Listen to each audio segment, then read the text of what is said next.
मैं पहले जीएसटी भी देखता था, जीएसटी काउंसिल में था, स्पेशल सेक्रेटरी रेवेन्यू के तौर पे।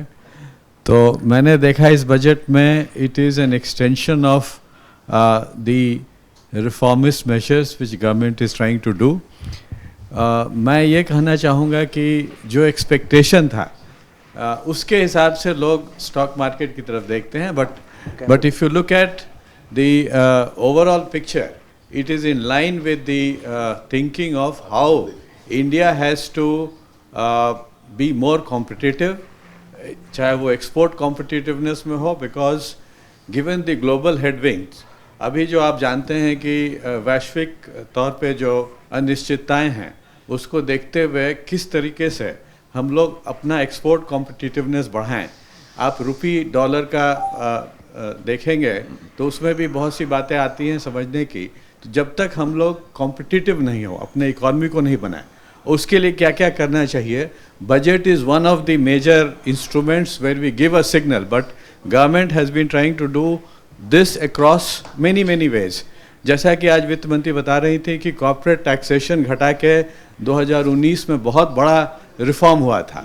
नाउ उसी के क्रम में आज और भी उन्होंने कहा कि सुविधाएं दी गई हैं। सबसे बड़ी बात जो है वो reforms in terms of the procedures, क्योंकि हमको मालूम है कि रेड टेप बहुत ज़्यादा है और कोई भी फॉरेन डायरेक्ट इन्वेस्टमेंट अगर हम लोग अट्रैक्ट करेंगे तो India has to be a attractive destination.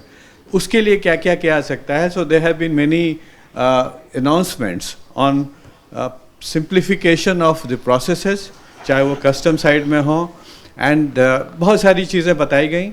सो वो मैं कहूँगा कि they are very welcome steps. There are also lot of benefits for people, you know, जैसे बैगेज अलाउंस कम हुआ है या जो इस तरह की चीज़ें हैं, ड्यूटी फॉर इनपुट्स, किस तरह से जो एक्सपोर्ट कॉम्पिटिटिव बढ़ाएंगे, जो इनपुट्स हैं जो हम इंपोर्ट करते हैं फिर री एक्सपोर्ट के लिए, इन सब चीज़ों पे उसी तरह से काफ़ी रिलीफ भी मिला है। The details will be coming out. तो मैं कहूँगा कि it has been popular to that extent that we have given something for the common people also, but at the same time the expectation is much more, because we are looking at a roadmap for Viksit Bharat. We are looking at how India has to be competitive, and now we are aiming to become the third largest economy, but we also need to improve the per capita income, make sure that the growth is inclusive, and for that what are the things that government has to do is indicated on the finance side in this budget.